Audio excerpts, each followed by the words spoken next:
Gracias por escuchar los podcasts de Radio Nacional. Acceda a todos los programas en rtv.es/a la carta. Espacio en Blanco. En Radio Nacional de España, con Miguel Blanco. 3 y 6, 2 y 6 en las Islas Canarias. Regresamos. Es el momento de nuevo de llenar este espacio en blanco de misterios aquí en Radio Nacional. Un placer que estés con nosotros. Los saludos a todos los que seguís ahí conectados y desde fuera de nuestras fronteras, como está haciendo Marta Sastre, que nos escucha desde las montañas cafeteras de Colombia, o Jesús Guzmán, que lo hace desde Costa Rica. El teléfono sigue abierto por si quieres participar, 900-137-137. Todavía se quedan muchos temas en esta segunda hora. Este es un avance, escuchad. Esta noche, en Espacio en Blanco. ¿Cuál es el principal problema para ir al espacio? Es que es caro sobre todo llevar carga al espacio, elegir muy bien qué material se sube ahí arriba. Por lo tanto, vamos a fabricarlo ahí arriba. Ya se están dando los primeros pasos. Esto va muy unido al desarrollo aquí en la Tierra de las impresoras en 3 dimensiones. No os lo perdáis, lo llamamos la tercera revolución espacial. Un nuevo periodista compañero que se suma a nuestro equipo, nos trae todos los datos. Y antes queremos contaros todo lo que ayer pasó y la repercusión que puede tener ese extraño eclipse de sol que vivimos. Después de esa introducción, nuestro compañero Vicente Casaña nos da todos los datos. No lo perdáis.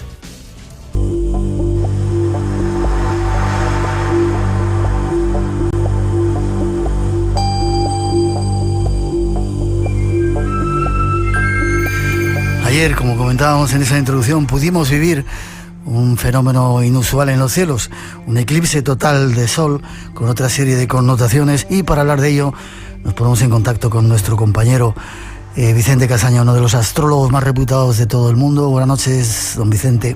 Muy buenas noches, querido Miguel. Y al que siempre acudimos cuando pasan cosas en el cielo, aunque no tengan que ver con la astrología. La astronomía está muy relacionada a la astrología y la astronomía, ¿verdad?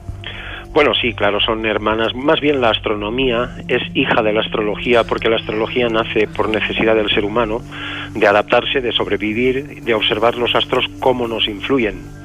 Y por tanto esa observación era necesaria para el objetivo fundamental, que era adaptarse, estudiar el influjo de los astros. Bien. La astrología, hemos venido comprobando cada vez que hablamos contigo, que tiene mucha más importancia de la que se le da últimamente, o se le ha dado de un tiempo a esta parte, y vamos a tratar de analizar qué pasó ayer con ese eclipse. Primera pregunta, no lo pudimos ver porque había nubes en casi toda España. ¿Eso significa que no afecta, que no pasó nada? O bueno, voy al principio, ¿qué pasaba ayer? Y luego te pregunto lo de las nubes.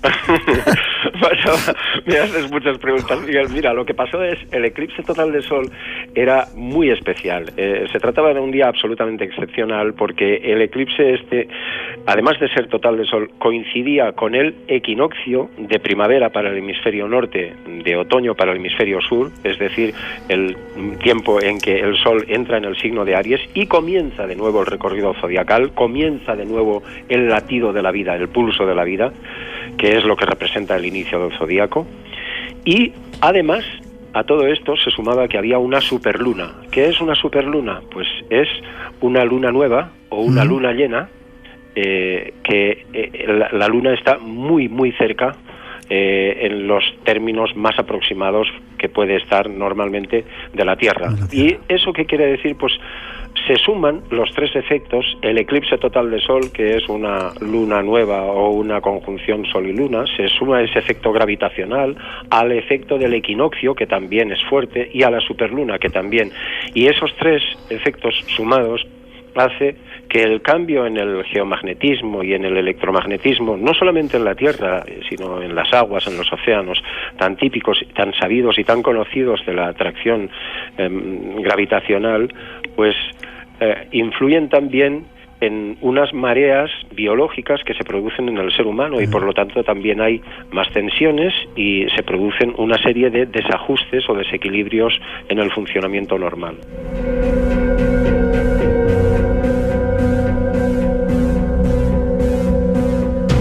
Vuelvo a la pregunta que te hacía antes. Aunque no se pudo ver en gran parte de España por las nubes, ¿eso influye algo? Es decir, el hecho de que no lo pudiéramos ver, que estuviera cubierto el cielo, ¿resta influencia a ese fenómeno del eclipse? Ninguna, no resta ninguna influencia, Miguel, influye exactamente igual. Por cierto, yo sí que lo estuve viendo, me perdí tan solo los 10 últimos minutos. Claro, tú vives ahí al lado de la luna, ¿cómo lo vas a ver? Tenía enchufe y me respetó, y la verdad es que estuve disfrutando muchísimo. Y que, por cierto, me acuerdo ahora que estoy hablando contigo, permíteme este pequeño paréntesis, de que nosotros estuvimos haciendo una expedición el 11 de agosto, creo que era o de julio, ya no me acuerdo, de 1991, estuvimos estudiando un eclipse total de sol, el más largo del milenio, en el Orinoco. Y que fue una experiencia alucinante, todo el viaje en sí, pero esa observación de este eclipse, ¿no? Me acuerdo de ese momento de los rápidos del río Orinoco, donde estábamos, cómo se puso el cielo de repente de noche, cómo los pájaros se fueron. Sí. Fue increíble ese momento, sí.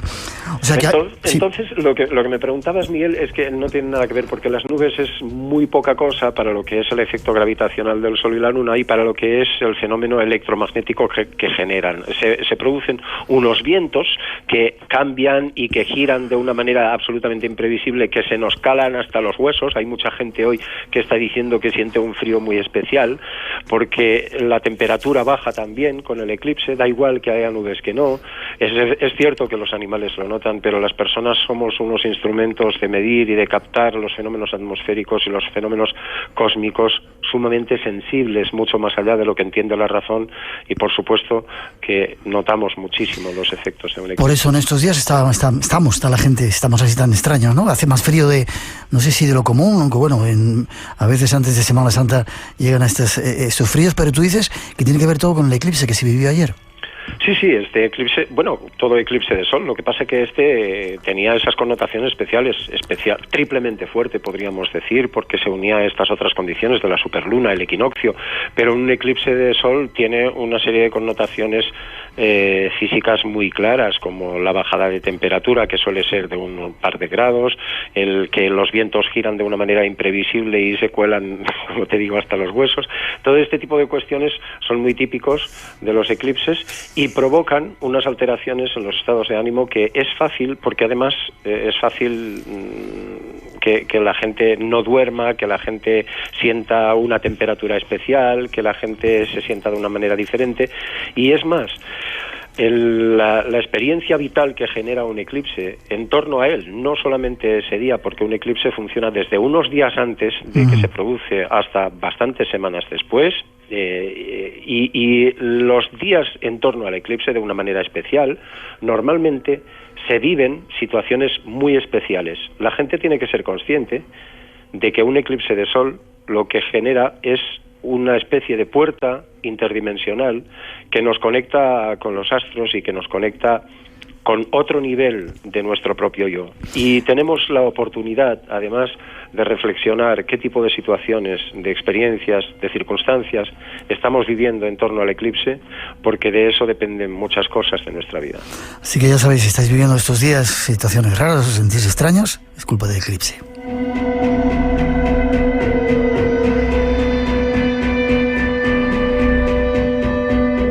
Dime una cosa, cuando uno habla de astrología, y para dar algún ejemplo de la influencia de los astros, se dice que la luna influye sobre las mareas, influye también sobre los humores, los líquidos que tiene el ser humano, y también sobre el magma que hay en el interior de la Tierra. ¿También hay mareas dentro? Sí, las mareas se han logrado medir, dicen que en los océanos y tal, porque son masas grandes de agua, que en el ser humano no, dicen algunos, porque el cuerpo pues tiene un 80%, un 75% de agua, pero somos poca cosa, pero no es cierto. Las mareas se han logrado medir en un simple vaso de agua, pero es más, la marea no solamente afecta al líquido, afecta también al estado sólido. De hecho, la Tierra se estira como un chicle y las dimensiones de la Tierra, la parte terrestre de la corteza llega a estirarse hasta 50 centímetros incluso, ¿no? ¿Qué me dices? Sí, o sea, la influencia de las mareas gravitacionales de la Luna, en este caso del Sol y la Luna, porque van sumados, los dos están tirando al mismo tiempo en un eclipse total de Sol, los dos están al mismo lado tirando de la Tierra, y por eso las mareas son mucho más intensas, son muy fuertes, y el cuerpo eso lo nota muchísimo, y por eso esas mareas biológicas que presionan al sistema nervioso y vivimos situaciones, sensaciones, sentimientos especiales. ¿Cuánto tiempo duran sus efectos? Antes has dicho que desde un día antes hasta tiempo después, pero Ptolomeo incluso creo que decía, lo he cogido de un texto tuyo, que los efectos de un eclipse de Sol duraban tantos años como horas duraba el eclipse.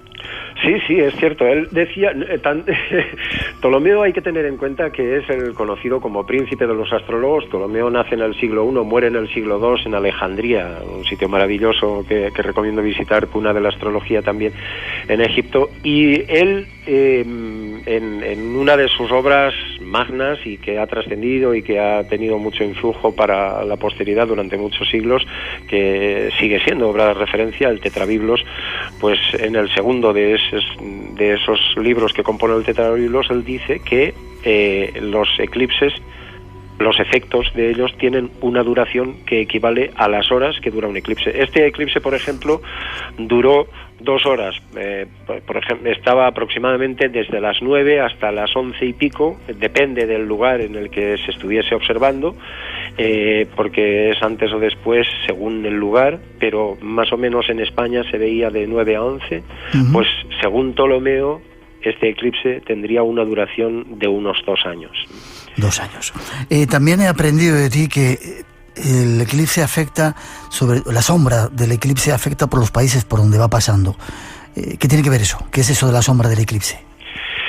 Esto es muy típico. A lo largo de la historia se han visto muchísimos eclipses que se ha estudiado mucho. La zona que proyecta el eclipse total de Sol, lo que proyecta sobre la Tierra es una línea de sombra de varios kilómetros de ancho y de miles de kilómetros de largo. Va proyectando una sombra sobre la Tierra, y esa línea de sombra que recorre, esa zona geográfica que marca el eclipse con la sombra, normalmente luego ocurren acontecimientos muy importantes a lo largo de los meses siguientes, tanto en el terreno geológico como en el político. En el político es muy curioso porque, por ejemplo, hay un caso de un eclipse que recorrió gran parte del cono sur de América, y ese eclipse fue precedido de la muerte accidental o por enfermedad de varios presidentes de países de la zona que había recorrido el eclipse. A los eclipses siempre se les ha temido mucho, y es cierto que algunos de ellos han traído connotaciones muy duras, muy negativas. Suena locura eso que acabas de decir. Por la sombra del eclipse mueren los mandatarios, pero como tú dices, desde antiguo le tenían miedo. Los indígenas salían incluso cuando había un eclipse, tiraban flechas a ese sol negro para que volviera el otro sol, ¿verdad? Da mucho miedo, y lo seguimos teniendo por dentro todavía un poco de temor a ese tipo de fenómenos. Yo creo que lo que nos queda del pasado, Miguel, siempre el rastro genético siempre permanece en nosotros, ¿no? El ser humano, que no entendía muy bien por qué se producía el eclipse, sabía que algo raro pasaba, que se tapase el sol y desapareciera la luz. Eso no le gustaba mucho, y entonces esa especie de temor y de reverencia no era únicamente algo infundado, sino que vieron que luego pasaban cosas, porque es lo que ha pasado con la astrología. La astrología es sumamente antigua, pero empieza, digamos, a sistematizarse su estudio en torno al 2800 a.C., y eso quiere decir que proviene de una observación sistemática y milenaria. Los hombres veían qué es lo que estaba pasando y tomaban buena nota de ello. Entonces, los eclipses, ellos vieron que algún tipo de influencia tenía que no les gustaba, ¿no? Y eso yo creo que nos ha quedado genéticamente por un lado, y por otra parte el conocimiento de que efectivamente muchos de los eclipses pues han venido acompañados de grandes desgracias. Estamos en el espacio en blanco a un día después de ese eclipse total de sol que hemos vivido.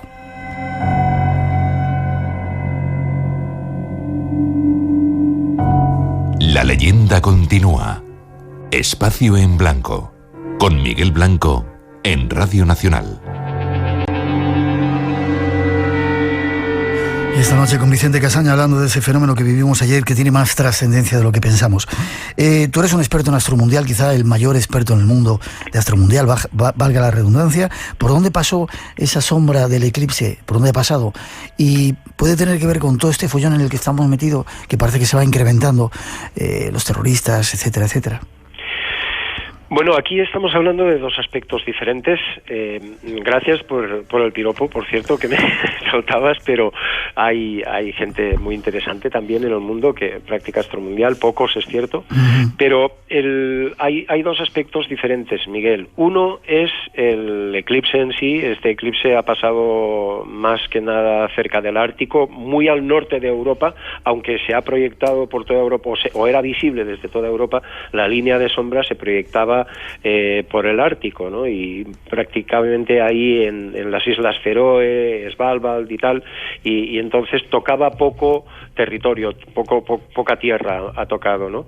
Pero por otro lado, lo que me hablas del fenómeno terrorista y todo lo que está pasando actualmente tiene que ver con algo que hemos hablado en otras ocasiones, que es el actual ciclo de Urano y Plutón, un ciclo verdaderamente histórico que se repite en muy pocas ocasiones y que siempre que se ha repetido la historia ha demostrado que es absolutamente dramático y se viven ciclos largos de unos 10-12 años verdaderamente duros de revoluciones, de cambios drásticos, de crisis económica, de todo lo que está pasando actualmente tiene mucha relación con este ciclo Urano. ¿Hasta cuándo va a durar este ciclo? Bueno, felizmente ahora estaríamos en un punto de inflexión, pero ya de bajada del ciclo, pero hasta el 2020 no desaparecen totalmente sus efectos. Vale, siempre que vienes al programa te pregunto también por la crisis económica, y recuerdo que dices que hasta el 2020 también vamos a tener atisbos de esta crisis en la que, como está pasando, ¿no? Sí, siempre habíamos dicho que el 2015 marcaría el punto de inflexión, porque ya a partir de ahí de bajada, pero que hasta el 2020 no se podría dar por superado todo este ciclo, todo este largo y negativo ciclo. Pero es que el 2015, ¿por qué es punto de inflexión? Porque es el último año en que el aspecto de Urano y Plutón se produce de forma exacta. Se había producido varias veces y ahora ya se acaba. A partir de aquí ya empiezan a distanciarse, digamos, esos planetas, y entonces será menos efecto, menos intensivo este efecto, ¿no? Yo creo que de todas maneras, no solamente en el ámbito mundial, de la astrología mundial o para los países y la economía, etcétera, sino que este ciclo afecta muy mucho también en el ámbito personal. Es muy fácil ver cómo ahora la gente parece que ande por el mundo con la brújula rota, ¿no? Sin demasiado criterio, todos queriendo romper con su estilo de vida, queriendo hacer algo diferente, sin saber muy bien hacia dónde orientarse, pero sabiendo que quieren romper algo. Es lo mismo que esta desobediencia civil, que hay una necesidad de rebelión y de cambiar las normas en todos los sentidos, en todos los ámbitos, y es lo que ocurre típicamente con los aspectos de Urano-Plutón.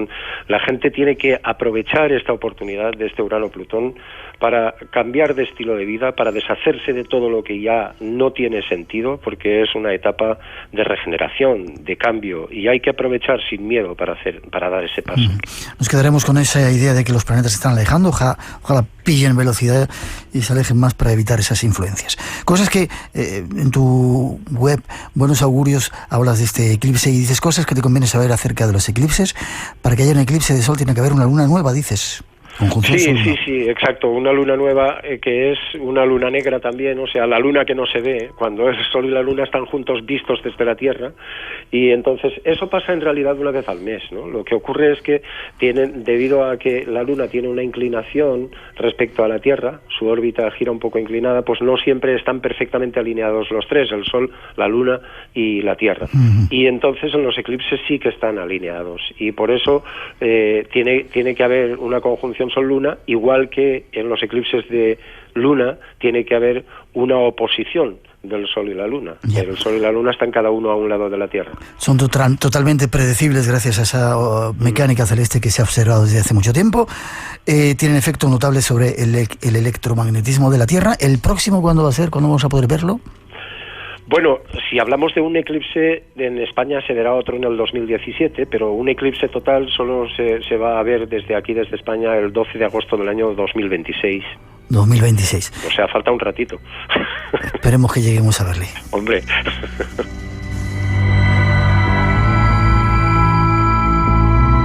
Y vamos ya sobre los aspectos en que ha influido, que va a influir este eclipse sobre los seres humanos. ¿En qué nos influye? En tu página también haces un recorrido por los diferentes signos. ¿En qué nos influye? Cuéntanos un poquito. Hombre, sí, porque desde el punto de vista astrológico el eclipse se produce en el último grado de Piscis, ya casi entrando en Aries, y entonces es la gente que ha nacido en los últimos días de los signos mutables, que son Géminis, Virgo, Sagitario y Piscis, o en los primeros días de los signos cardinales, que son Aries, Cáncer, Libra y Capricornio. Pues a esa gente son a quienes les va a influir especialmente. No tienen que temer, vamos a ver, el que les influya no quiere decir que vaya a ser algo negativo para ellos este eclipse, sino que deben estar muy atentos, porque esta puerta interdimensional que abre un eclipse se presta a que haya cambios sustanciales en sus vidas. Entonces hay que ver en qué, pues según la parte que les toque de la carta astral. A quien le toca a Venus será una experiencia de tipo sentimental, a quien le toca a Marte será un aspecto de tipo un poco más cañero o un poco conflictivo, pero depende, ¿no? Y luego, en general, para todos los seres humanos, un eclipse siempre es una oportunidad.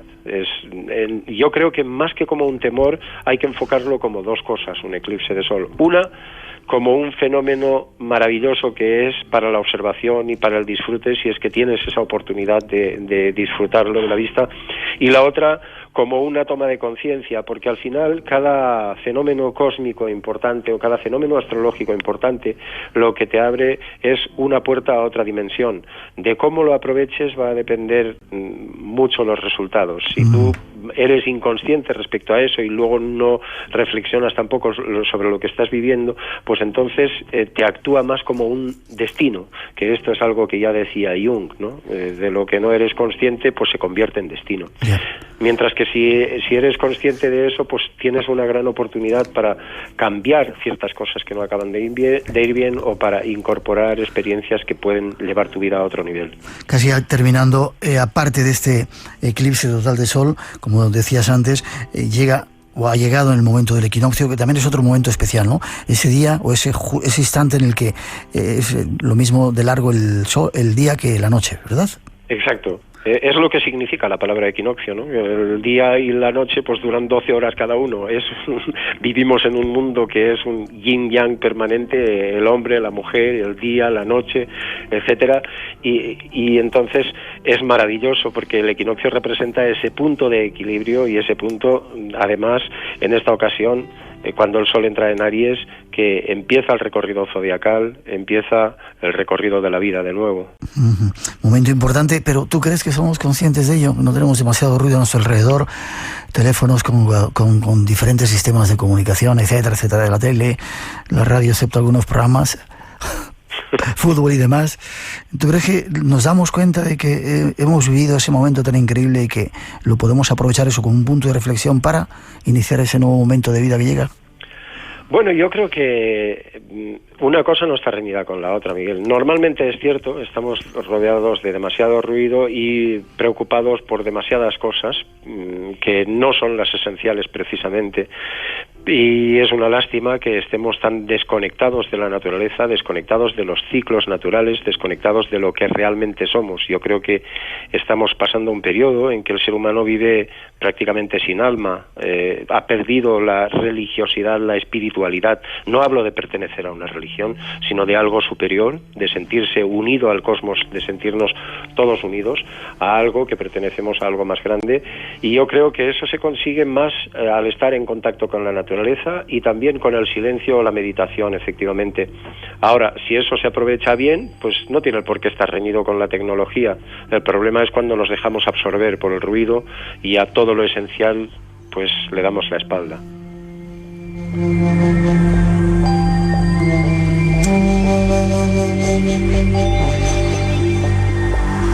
Vicente Casaña, que vino a nuestro programa a poner ese punto de reflexión en este momento que vivimos ayer del eclipse total, que se juntaba con ese momento del equinoccio que estábamos viendo, el comienzo de la primavera. Vicente, gracias siempre por por tus reflexiones, forma de contacto, si alguien quiere conocer algo más de la carta astral. Por cierto, tengo que preguntarte algunas cosas de la mía dentro de nada. ¿Cómo puede hacer? Bueno, pues la gente puede entrar ahí en internet y buscar buenosaugurios.com. Buenos augurios, que hay gente que dice que no sabe pronunciarlo, pero los augures eran una especie de adivinos que adivinaban por el vuelo de las aves, por las entrañas de los bichos, por cómo caían las hojas. Todo este tipo de cosas es por lo que ellos se basaban para adivinar. Esos eran los augures. Bueno, pues buenosaugurios.com, ahí encontrarán más información sobre mí, sobre mis contenidos y muchas cosas. Gracias, Vicente, es un placer siempre tenerte en el programa. Ojalá sea más constante, igual montamos esa nueva sección contigo para saber lo que nos cuentan los astros y sobre todo tener un poco de conciencia de lo que nos está llegando de por allá de fuera, por tu amistad y por cómo eres. Infinitas gracias a ti, Miguel. Ya sabes que el sentimiento es mutuo y muy buenas noches a todos tus oyentes. Un fuerte abrazo y suerte para todos. Buena primavera también para ti. Mucha suerte. Gracias. Hasta pronto. ¿Puedo sentarme, por favor?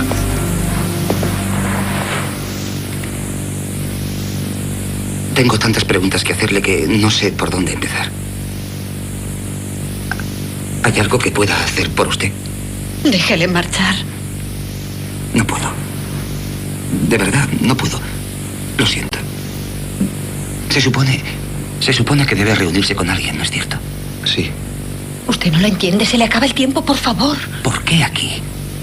¿Por qué el cráter? La gente de su mundo estuvo aquí en el pasado. En el pasado, sí.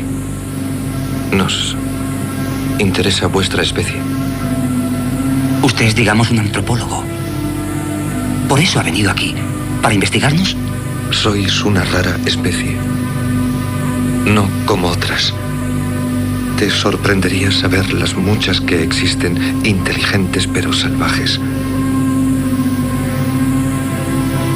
¿Quieres que te diga lo que me parece maravilloso de tu especie? Sale lo mejor que lleváis dentro cuando peor están las cosas. Déjele que se vaya, por favor.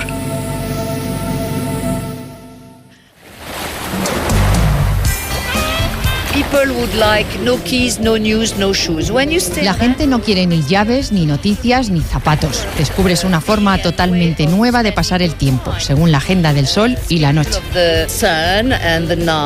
Nómadas, con Álvaro Soto. 700 islas de coral, un Caribe dentro del Caribe, el archipiélago de las Bahamas.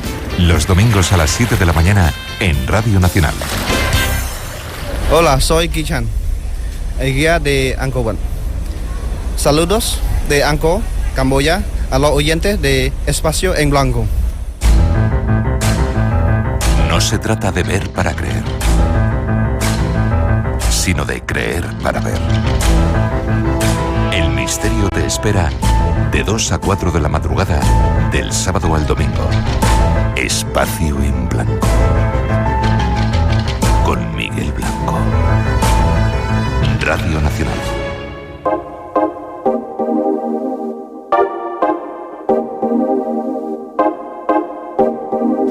...3:35, 2:35 en las Islas Canarias. Seguimos en directo.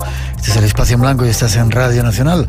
Y hablábamos de eclipses que ocurren en los cielos. Seguimos en los cielos. Un nuevo compañero se une a nuestro equipo, Juanma Gallego, y nos va a hablar de algo que llamamos la tercera revolución o la tercera carrera cósmica. Ya veréis lo que se está preparando ahí en el espacio. Escuchad.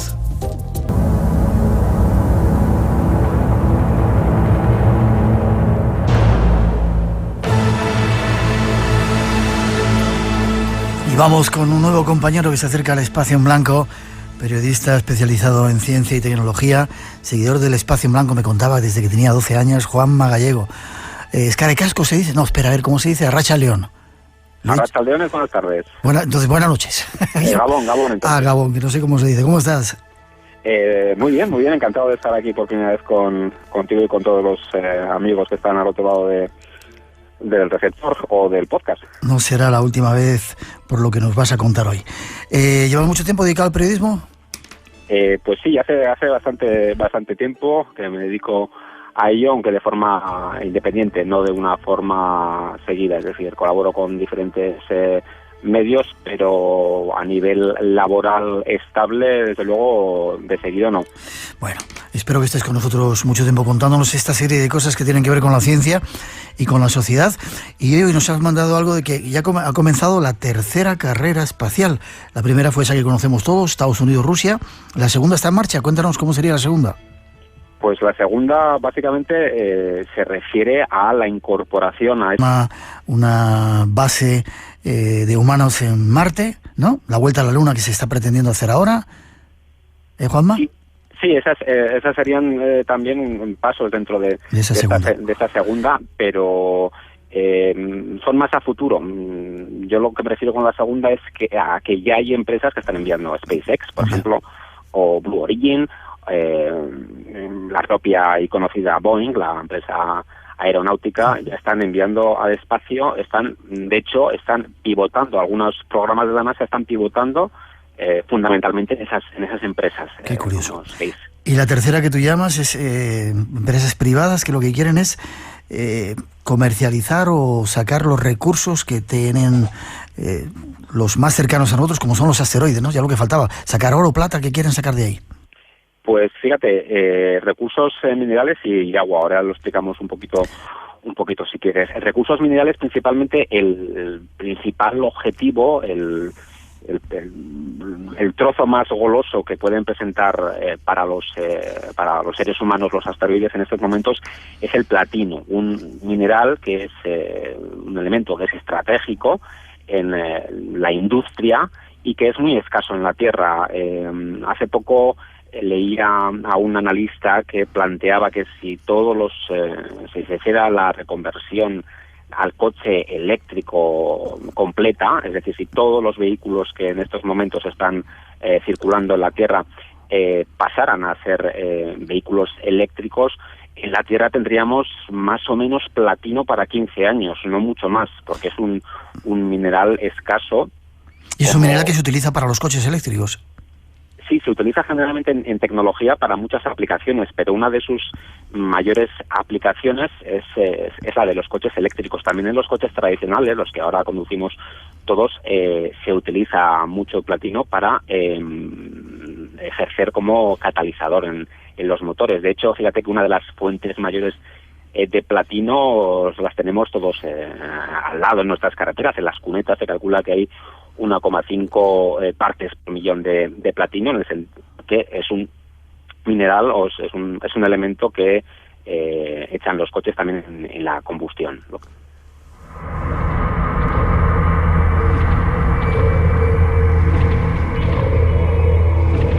Pero Juanma, el platino es muy caro, ¿no? Tengo entendido que son uno de los minerales más caros que hay, ¿no? El platino es muy caro y de ahí que podría resultar provechoso el hacer algo tan aparentemente costoso y tan aparentemente futurista como ir a los asteroides a por este platino. Ya hay, como te he comentado antes, dos empresas, por un lado Planetary Resources, ¿sí? Por otro lado otra Deep Space Industries, dos empresas norteamericanas que tienen avanzados planes para explotar comercialmente estos asteroides. En principio, ambas basan sus planteamientos en misiones robotizadas hacia esos asteroides y, sobre todo, hacia la fabricación de elementos en el propio espacio como forma de alimentar la propia carrera espacial que venga posteriormente, es decir, las misiones que tomen como base ya sea la Luna, Marte o el espacio más cercano hacia la Tierra de cara a llegar a otros puntos del sistema solar. Y dime una cosa, Juanma, hay personajes muy curiosos metidos en este asunto, como James Cameron, ¿no? O la gente que hizo Google, los fundadores de Google. Sí, generalmente, fíjate que en todos estos negocios del espacio está gente que se ha hecho muy conocida, sobre todo son emprendedores de Internet. James Cameron es conocido en su labor como cineasta y también como explorador y como productor de grandes documentales, incluso el Titanic, ¿verdad? Y superproducciones. Titanic o incluso superproducciones documentales como La tumba de Jesús, por ejemplo, que tanta polémica levantó, ¿verdad? Levantó en su momento. Pero fíjate que hay otros de estos visionarios que son muy conocidos, por ejemplo, en SpaceX, que es una de las, yo diría que es la más importante empresa que se dedica en estos momentos al negocio espacial. Está Elon Musk, que es el fundador de PayPal. En otra de ellas, en Blue Origin, por ejemplo, está menos conocida porque realiza su labor de forma más discreta, digamos, o poco publicitada. Está Jeff Bezos, que es el fundador de Amazon y el actual flamante dueño del Washington Post, ¿verdad? En el tema de los asteroides, además de James Cameron, están, por ejemplo, los fundadores de Google, si no en primera línea de empresas, sí por lo menos apoyando ese proyecto en el que en su día, cuando hace un par de años lo dieron a conocer, ya tenían al menos a 25 ingenieros trabajando en toda la logística y todas las innovaciones que serían necesarias para poner en marcha un plan tan ambicioso como este, el de llegar a los asteroides. Qué curioso. Larry Page y... Espera que lo tengo por aquí. Eric Schmidt, dos de los fundadores de Google, estarían metidos en esto. Y quieren aprovecharse de los recursos de los asteroides. Y decías antes que ya está tratando de enviar una flota de pequeñas naves y utilizando impresoras fabricar componentes y herramientas en el propio espacio. Sí, este sea uno de los grandes pasos a futuro y una de las razones por las que se pretende explotar los recursos que pueden tener los asteroides, o incluso en otras propuestas ya de estados de China, Rusia y demás, incluso desde la propia Luna. ¿Cuál es el principal problema para ir al espacio? El principal problema para ir al espacio es que es caro sobre todo llevar carga al espacio, es decir, hay que elegir muy bien qué material se sube ahí arriba. Por lo tanto, esta gente, el planteamiento que hace es, ya que es caro llevar cosas al espacio, vamos a fabricarlo ahí arriba. Ya se están dando los primeros pasos. Esto va muy unido al desarrollo aquí en la Tierra de las impresoras en 3 dimensiones. Hace poco otra empresa privada que también está en otro nicho de mercado, en el tema de las impresiones 3D en el espacio, Made in Space se llama precisamente, hizo su primera demostración en la Estación Espacial Internacional, imprimiendo un pequeño elemento, como un logotipo de Made in Space, imprimiéndolo en el espacio con todos los retos que conlleva el tema de la ingravidez y el emplear esa tecnología ahí arriba. Es decir, la idea que tiene esta gente es explotar los asteroides comercialmente y fabricar en base a esos recursos cogidos en los propios asteroides, fabricar cosas en el espacio que podrían ser utilizadas para misiones espaciales. Una parte se utilizaría para fabricar elementos en el propio espacio y otra parte se traería a la Tierra. Principalmente a la Tierra lo que se traería es platino, oro y metales que son preciosos y que son escasos en la Tierra, como el platino principalmente. Pero otro de los motivos por los que se pretenden explotar estos asteroides es precisamente la presencia de agua en los asteroides. Ahora no lo cuentas, espera. Si quieres contactar con nosotros, escríbenos a espacioenblanco@rtve.es. Y Juanma, no estamos hablando de ciencia ficción, se habla de septiembre de 2016 y decías el agua, es decir que no tenemos suficiente en el espacio, que se va a explotar el agua que hay en los satélites, en los asteroides. En los asteroides sí, el agua sería precisamente uno de los motivos principales para la explotación de estos elementos del espacio. Alguien puede decir, agua tenemos en la Tierra y nos sobra. ¿Cuál es el problema? Lo que he comentado anteriormente, el hecho de que llevar carga al espacio es muy cara. Entonces, ya solo con llevar las propias, lo que más pesa desde luego es el propio combustible, que nos permite vencer la fuerza de la gravedad, pero combustible, la propia nave, los astronautas, los aparatos técnicos que se llevan allí, las propias provisiones de los astronautas, eso es caro llevarlo. Entonces sería inimaginable llevar grandes cantidades de agua al espacio. El planteamiento de esta gente es, ya que hay agua en los asteroides, vamos a conseguir ese agua por 2 motivos principales. Por un lado, para el propio abastecimiento de las posibles misiones o de los astronautas que pudieran estar por ahí arriba, pero sobre todo, y esto es lo principal, para fabricar combustible. El combustible básicamente a la hora de poner en marcha naves espaciales. Uno de los ingredientes fundamentales es el oxígeno y el agua, básicamente. Claro, agua, oxígeno e hidrógeno. Y de hecho los últimos carburantes que se están probando precisamente por Blue Origin, una de esas empresas privadas, y un combustible en el que está muy interesada la NASA, es precisamente una mezcla entre hidrógeno y oxígeno líquido, creo que era su planteamiento. Es decir, este agua puede ser fundamental para las propias misiones que se hagan, o incluso para alimentar las propias factorías que pueda haber de explotación de asteroides. Súper sorprendente estas noticias de ciencia y técnica, quizá mucho más misterioso que los temas que tocamos aquí, ¿verdad, Juanma? La realidad siempre supera la ficción, sí. Tipo de... Dime una cosa, casi para terminar. Tú puedes podemos coger una nave tú y yo, irnos ahí arriba y pillar todo el selenio, el oro, toda la plata que haya y que sea para nosotros. ¿No hay una legislación que controle a quién pertenece lo que hay ahí arriba? Pues en estos momentos el espacio se considera lo que los juristas llaman terra nullius, tierra de nadie, y que pese a que hay acuerdos internacionales, sobre todo en torno a las órbitas, es decir, a lo que manejamos en la actualidad, a las propias órbitas sobre la Tierra, y hay también un acuerdo sobre la Luna, en la práctica está todo por hacer en cuanto a legislación del espacio. Entonces, en este concepto de terra nullius, como sucede aquí abajo en la Tierra, como sucede con la Antártida y otras zonas consideradas santuarios, existen dos versiones ante esa tierra de nadie. La primera es que es de todos, que hay que tomar decisiones mancomunadas de cara a la protección o a la explotación de esos recursos.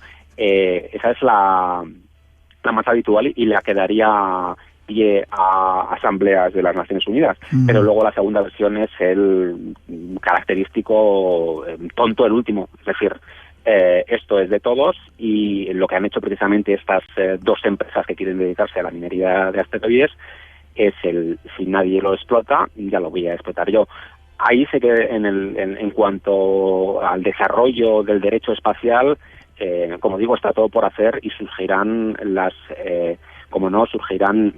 debates en torno a qué tipo de legislación va a haber ahí arriba. Cuando estamos hablando de empresas privadas, hasta ahora solo ha habido estados, ha habido ¿qué pasa si se nos cae encima algo lanzado por una empresa privada? ¿Qué pasa si hay un conflicto entre una empresa privada y un estado en el espacio y no aquí? Entre dos empresas privadas, no hay policía en el espacio. Es decir, allí se surge toda una serie de interrogantes que los juristas tendrán que poco a poco ir discerniendo.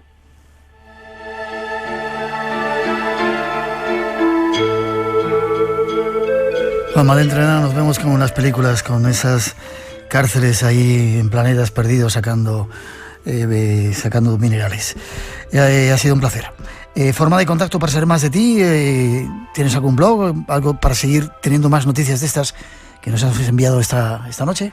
Sí, bueno, pues este tipo de noticias pues en redes sociales, Facebook, Google+, Twitter, con Juanma Gallego se me localiza por allí fácilmente. Juanma Gallego. Uh-huh. Y si no, pues en mi web www.sistematierra.com está más dedicada a temas científicos relacionados con la Tierra y con lo ambiental, pero también destinada también a artículos sobre espacio, geoestrategia y sobre todo recursos naturales, que es básicamente lo que mueve el mundo y las relaciones internacionales en estos días. Juanma Gallego, súper sorprendente lo que nos has contado esta noche. Espero que vuelvas al Espacio en Blanco, que lo sigas escuchando. Agur, Gabón, eskerrik asko. ¿Lo he dicho bien? Sí, perfecto. Cuídate mucho, nos vemos. Muchas gracias. Igual, un abrazo. Hasta pronto.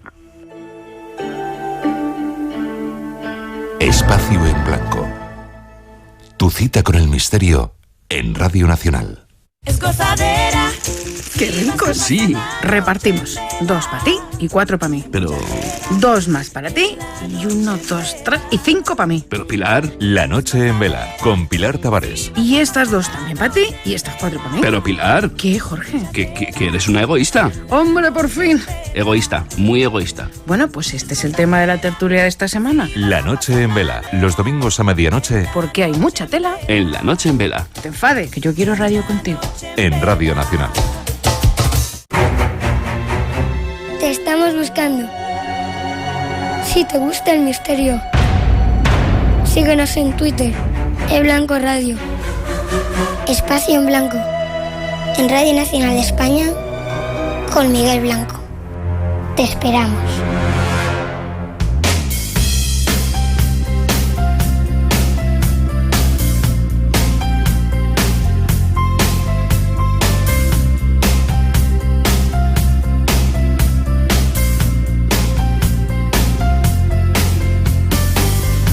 Y de ese vuelo por el espacio regresamos a nuestro mundo, a punto de terminar esta nueva edición del programa que nos llevó a la búsqueda de tesoros. Nos habló de ese eclipse que vivimos y sus influencias, y ahora, en el último tiempo, esa tercera carrera espacial, súper sorprendente lo que están tratando de sacar de los asteroides. Ha sido un placer estar juntos este tiempo de radio diferente. Teníamos un concurso y estos han sido los 5 ganadores. Natividad Gárate de Madrid, José Gabriel Pérez de Albacete, Merche Ruiz de Vitoria, Irma Carballo de Tenerife y Juan Fran Sotillos de La Coruña. Mandarnos vuestra dirección para poder enviaros ese regalo que se ha tocado esta noche, y gracias a todos por la participación.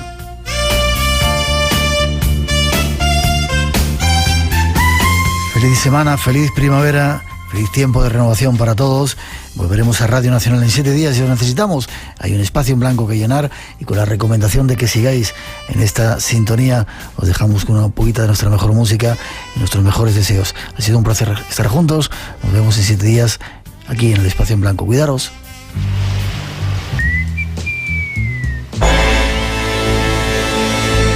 Por hoy terminamos. Volvemos en 7 días. El misterio se acerca. Síguelo con nosotros en Radio Nacional, dentro del espacio en blanco. Feliz semana para todos.